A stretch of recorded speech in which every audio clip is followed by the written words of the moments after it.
vamos a desarrollar un tema llamado diabetes tipo 1 insulino requiriente. Es un tema que está rodeado de mitos, de falsas verdades, de empirismo en general, que hace que este tema del ejercicio físico y la diabetes sea un tema donde podemos aterrizar conceptos, todos los conceptos basados en evidencia médica.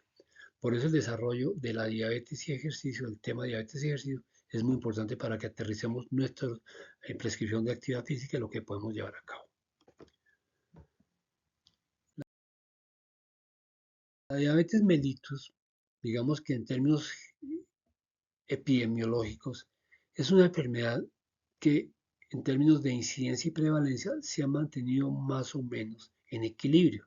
Sin embargo, tengamos en cuenta que la población mundial viene en aumento, es decir, que la frecuencia de la diabetes tipo 1 va a aumentar y la incidencia va a ser mayor. En esta diabetes tipo 1 y ejercicio físico, vamos a tener que o vamos a mirar su comportamiento. Y quiero que ustedes tengan en cuenta primero que se puede encontrar en cualquier paciente que tenga una herencia sobre diabetes tipo 1. Y que debemos tener en cuenta primero el diagnóstico precoz y segundo el tratamiento, que no solo es farmacológico, sino que tiene que ver mucho con los estilos de vida saludable o con los tratamientos no farmacológicos.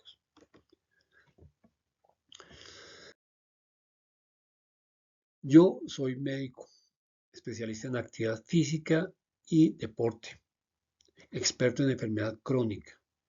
Veo en promedio 70, 80 pacientes semanales. De esos 80 pacientes semanales, más o menos el 10% son pacientes diabéticos tipo 1 que requieren insulina. Fueron los pacientes con bomba de insulina que tienen mucho que ver con la diabetes tipo 1. Muchos pacientes de tipo 1 terminan utilizando bombas de insulina. Entonces, todos esos pacientes, yo me estoy encargando de ellos, estoy viéndolos, son remitidos a mí por el tema de la actividad física. La diabetes como tal, la diabetes es una enfermedad autoinmune, es decir, mi sistema inmunológico ataca mis propias células. Y unas células son llamadas las células betas del páncreas, que son las células productoras de insulina. Entonces ahí empieza la definición de diabetes tipo 1, enfermedad autoinmune que afecta a las células beta productoras de insulina. Luego hablemos definitivamente del grupo de diabetes. El diabetes tipo 1 no es la única diabetes existente. Hay tres tipos de diabetes. La tipo 1, la que vamos a desarrollar hoy, la gestacional, que tiene que ver con el embarazo, como su nombre lo indica, es decir, que me aparece cuando estoy embarazada y definitivamente puede llegar a perdurar toda la vida o puede desaparecer. Ya depende del comportamiento de la enfermedad. Y la diabetes tipo 2, que está más relacionada con lo que llamaríamos estilos de vida saludable. Se ve más frecuentemente en personas obesas, se ve más frecuente en personas que tienen los triglicéridos muy altos, se ve más frecuentemente en pacientes que tienen síndrome metabólico.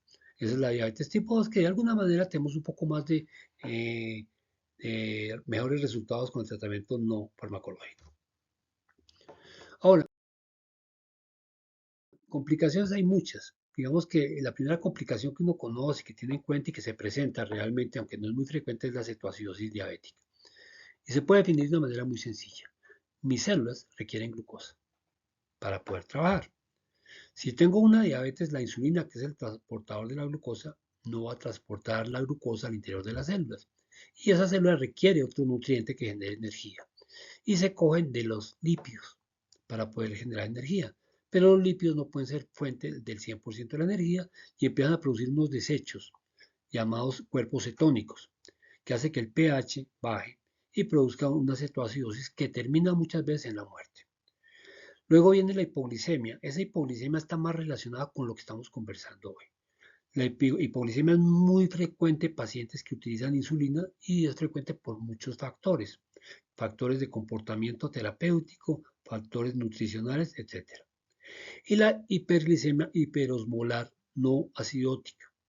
No es frecuente en pacientes diabéticos tipo 1. Creería que prácticamente no existe. Se ve más frecuente en pacientes diabéticos tipo 2. Complicaciones son muchas. La primera complicación, que aunque solo puse hipoglicemia, son dos: hiperglicemia e hipoglicemia. Cuando hay hiperglicemia, el problema neurológico es más crónico, se va a manifestar más adelante, que son las famosas vasculopatías. Y esas vasculopatías son macro o micro.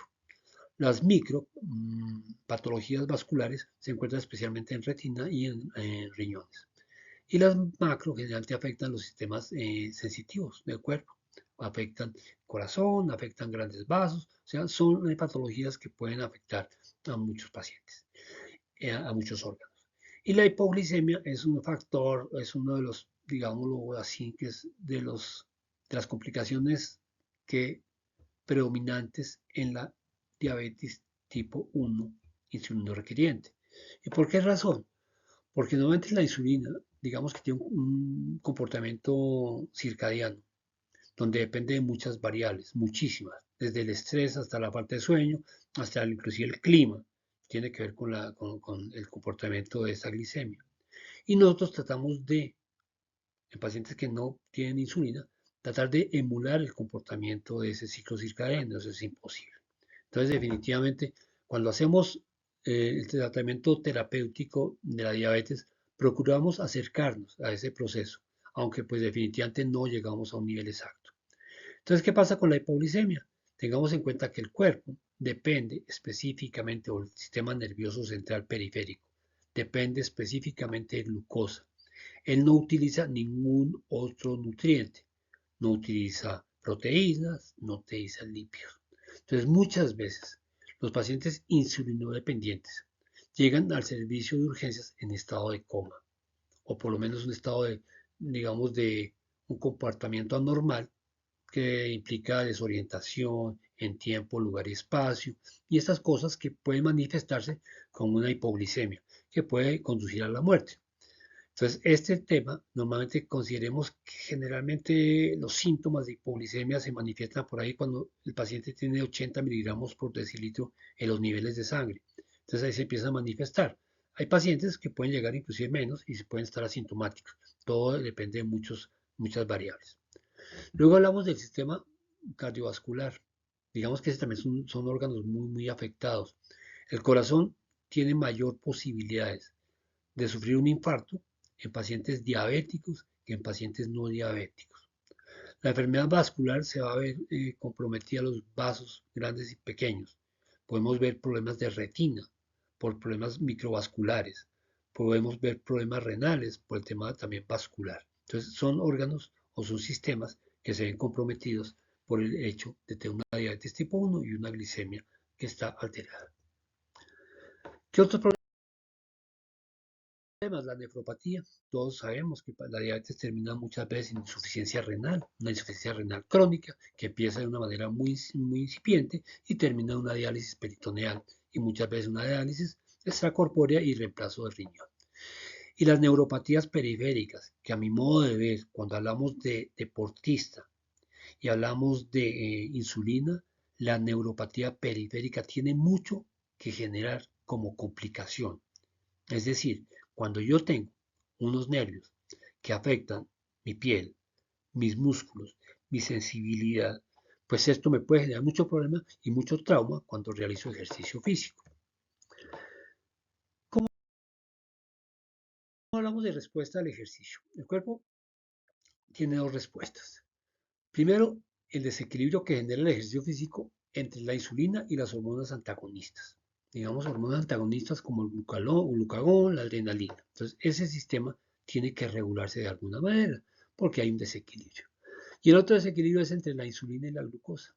Tenemos que empezar a actuar sobre ese mecanismo y buscar cómo ajustar nuestro tratamiento terapéutico para que esto no genere ningún efecto complicado. Entonces ya sabemos que hay comportamientos de la glicemia basados en las hormonas, tanto las que producen hipoglicemia como la insulina, como las que producen hiperglicemia como las hormonas antagonistas. Y también el desequilibrio entre la producción de glucosa o no. Entonces son, digamos que dos variables que hay que tener en consideración. Ahora, miremos este cuadro. Este cuadro es muy interesante. La raya de abajo, la línea de abajo, que está oscura, se ve el comportamiento de la insulina, la glicemia, en un paciente que está controlado. Ese comportamiento de la glicemia es muy parejo en el transcurso de su práctica deportiva. Digamos que abajo vemos el tiempo y ahí vemos el comportamiento de la glucosa. La línea que está en azul es aquella línea de un paciente que está compensado y ese es el comportamiento que tiene su azúcar. Primero arranca, digamos que ligeramente alta y va descendiendo a medida que el deporte o que la actividad física se va prolongando. Y aquí hay un tema interesante que es la línea de arriba. Es aquel paciente que tiene una diabetes descompensada y que esa diabetes descompensada va subiendo a medida que usted hace actividad física. Y eso pues también es un comportamiento alterado. Por eso hay que tener muy en cuenta la glicemia antes de iniciar la actividad física, para saber si se hace o no se hace ejercicio físico. Ahora viene el comportamiento de la insulina. La insulina normalmente, obviamente, a medida que yo hago ejercicio, requiero más glucosa. Entonces la insulina va subiendo a medida que la necesidad de glucosa aumenta. Y este efecto hace que, si ustedes miraron la tabla anterior, las líneas anteriores, que la insulina puede subir cuando la glicemia está bajando. Y si eso sucede, podemos tener episodios de hipoglicemia en ese punto donde la glicemia está bajando y la insulina está subiendo. Aquí actúan dos cosas en el tema de la insulina. Primero, las hormonas antagonistas que hablamos, esas hormonas que hacen que aumente la glicemia y que pueda producir esa elevación. Pero también hay una cosa con el tema de los efectos mecánicos. Es decir, si yo me aplico insulina en una zona donde yo la voy a trabajar físicamente, la liberación de insulina va a ser mucho mayor y la posibilidad de hipoglicemias también va a ser mucho mayor. ¿Qué sucede? Hablemos de pruebas funcionales. Entonces, listo, ya sé cómo es el comportamiento de la insulina, ya sé cómo es el comportamiento de la glucosa, ya sé cómo es la definición y sé qué le va a pasar. Ahora digamos, ¿qué prescribo? ¿Cómo lo prescribo? Entonces aquí hay que tener en consideración siempre los pilares del entrenamiento, que es lo que yo llamo la base. Y esa base tiene 4 componentes. Primero, el de la parte cardiovascular. Segundo, el de la fuerza. Tercero, el de la flexibilidad. Y cuarto, el balance. Eso se llama la base. La base de un deportista puede estar aquí, puede estar acá, puede estar acá, según su rendimiento físico. Pero esa base tiene que subir toda. O sea, yo no puedo hacer cardio sin mejorar mi fuerza, no puedo hacer fuerza sin mejorar mi flexibilidad y así progresivamente. Ahora, ¿qué pruebas hago yo? Muy sencillo. La prueba cardiovascular en mi práctica médica no puede ser menos que una prueba de esfuerzo. Esa prueba de esfuerzo puede ser submaximal, o sea, no lleva al nivel máximo de esfuerzo. Y puedo determinar comportamientos del corazón. Comportamientos del corazón significa que puedo generar o puedo detectar una deficiencia en la perfusión miocárdica que llega a un punto donde veo que en esa área no hay circulación adecuada, lo que me puede conllevar a un infarto agudo del miocardio. Segundo, la fuerza. Digamos que en la fuerza no hay muchas variables que alteren el test de fuerza. Entonces yo puedo hacer cualquier test de fuerza que me permita establecer el nivel de fuerza que tiene el paciente y cómo organizar su rutina física. La flexibilidad es otro elemento que no requiere, digamos, un gran cambio por ser diabético. La flexibilidad hay que hacerla y se debe mantener así. Y el balance, que es muy importante, especialmente en tercera edad, pero también de su comportamiento del cuerpo, y hay que también analizarlo. Hay 1000 pruebas sobre ese tema. Y ahora, aquí es importante, objetivos. ¿Qué objetivo tengo yo como deportista sufriendo diabetes tipo 1 insulino requiriente? Entonces tengo dos de objetivos. Primer objetivo, quiero ser de alto rendimiento. Segundo objetivo, quiero hacer ejercicio recreacional o simplemente por mi salud. Entonces son dos objetivos que determinan cómo va a montar una prescripción del ejercicio adecuada. Y aquí viene, deportistas de alto rendimiento. ¿Cuál es el tema del deportista de alto rendimiento? Que uno tiene que conocer perfectamente el patrón de comportamiento de la glucosa. Perfectamente. Y ese patrón de comportamiento idealmente debería considerarse una glicemia pre-ejercicio, una glicemia durante la actividad física y una glicemia post-ejercicio.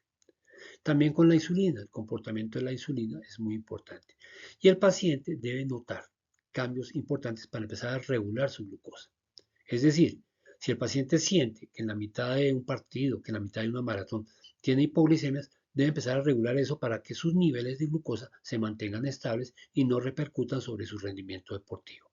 Y así lo mismo con la insulina. Entonces, normalmente nosotros con esos pacientes les damos una serie de tips para que lo manejen y puedan tener un comportamiento adecuado durante su práctica deportiva. Y aquí vienen las bombas de insulina. Las bombas de insulina son utilizadas normalmente en pacientes de diabético tipo 1, eso es muy frecuente. Con las bombas de insulina hay varias cosas. Uno puede medir, básicamente basado en unos diagramas, el comportamiento de la glucosa. También puede tener en cuenta que yo me puedo retirar la bomba durante un periodo de tiempo, especialmente en los deportes acuáticos, y posteriormente colocármela. Y acuérdense que uno puede ajustar perfectamente la dosis de la insulina que voy a recibir. Entonces, a medida que pasa la práctica, el paciente se va dando cuenta del comportamiento de su glucosa e insulina y así puede manejar más eficientemente el tema del ejercicio. En el otro tema, el paciente que hace deporte por salud.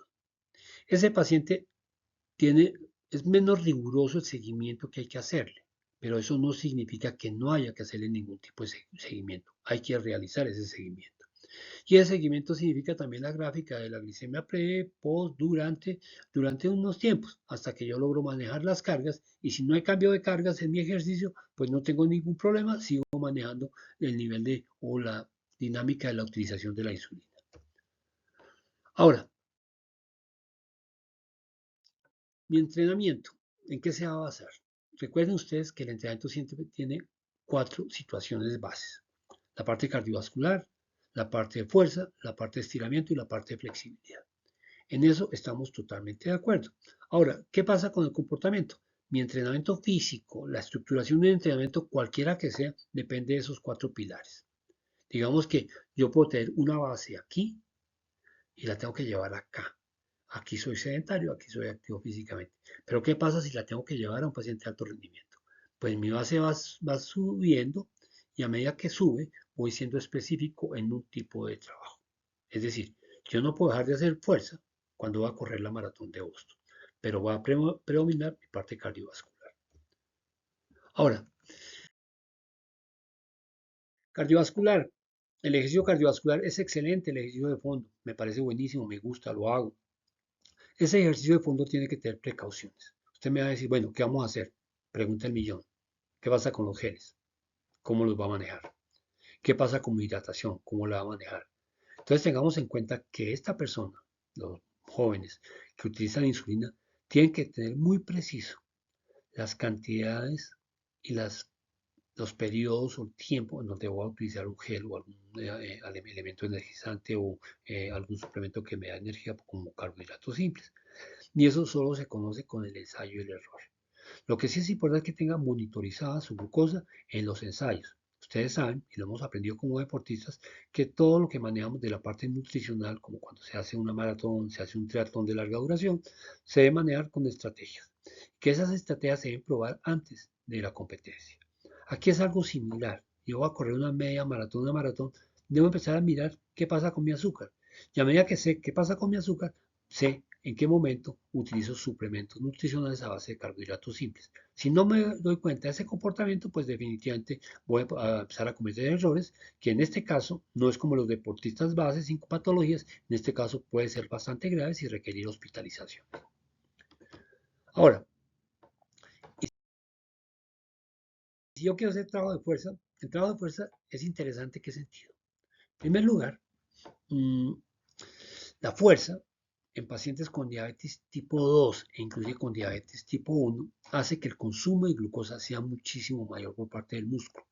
Eso hace que mi glicemia permanezca estable, inclusive que tenga tendencia a bajar y evita que esa glicemia progrese. Entonces el trabajo de fuerza está más relacionado directamente con la diabetes que el trabajo cardiovascular. Digamos que el cardiovascular lo que hace es prevenir patologías asociadas a la diabetes, pero el trabajo de fuerza actúa directamente sobre ese azúcar. Y es importante tenerlo en consideración porque es uno de los ejes del tratamiento farmacológico, del tratamiento farmacológico. Ahora, estiramientos, flexibilidad. Mire usted lo importante. El estiramiento es importante en todo deporte, lo hacemos todos, hacemos estiramiento activo, hacemos estiramiento pasivo, todo está muy bien, lo hacemos antes, durante, después del ejercicio, todo eso está establecido. ¿Qué pasa en el contexto del diabético? El paciente diabético que no estira puede sufrir desgarros, microdesgarros o desgarros evidentes. Y esos microdesgarros o desgarros evidentes requieren una curación generada por el cuerpo. En el paciente diabético eso es diferente.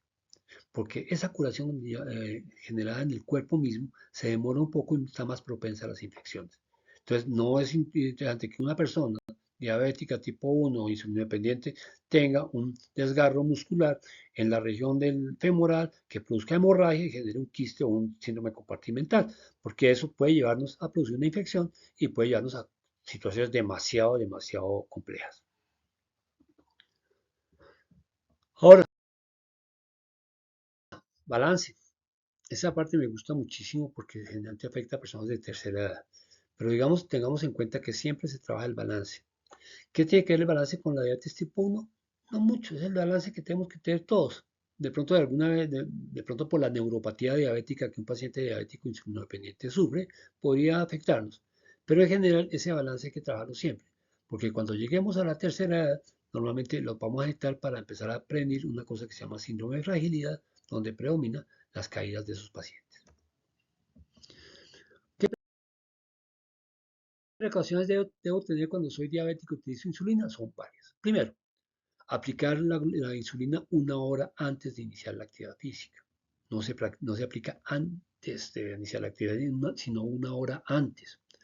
Aplicar la insulina en áreas que yo no voy a trabajar.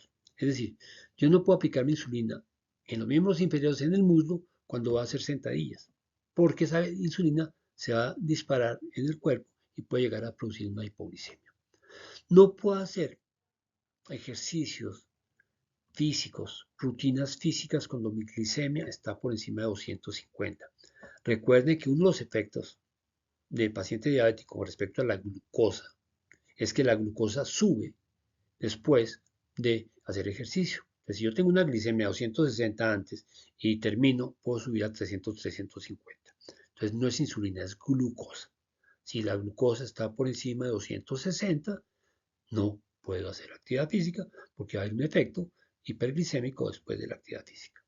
Si mi glucosa está por debajo de 100, tampoco, porque acuérdense que soy insulino dependiente. Entonces, un mal comportamiento de mi insulina me lleva a una hipoglicemia. Y la hipoglicemia es tan grave que puede producir la muerte. Entonces, hay que cuidarnos de esa hipoglicemia y estar preparados, tener carbohidratos simples o alguna cosa, por si esa hipoglicemia me da en el transcurso del ejercicio.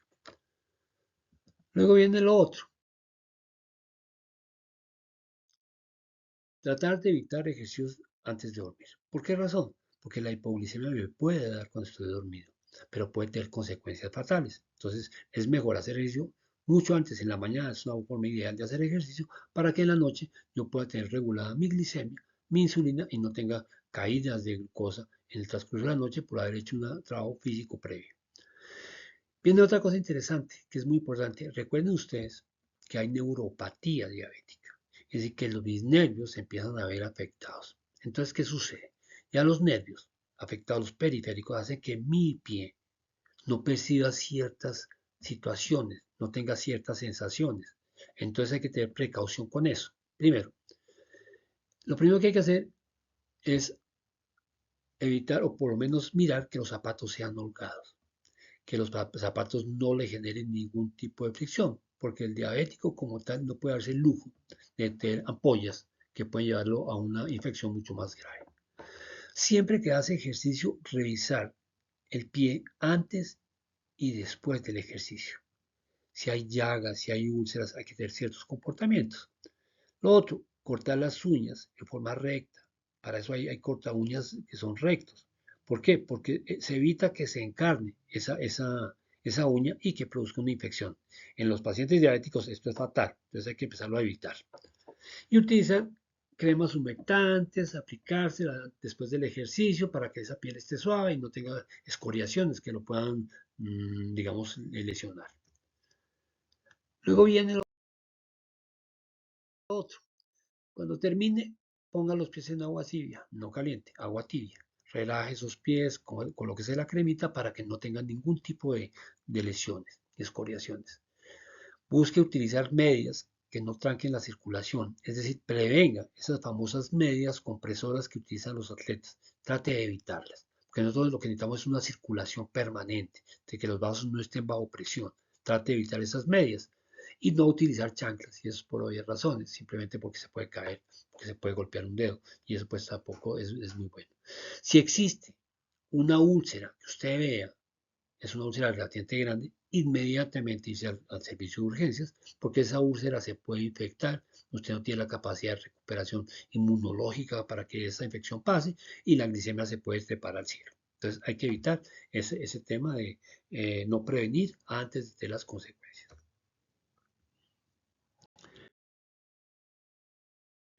Bueno, muchas gracias. Espero que el tema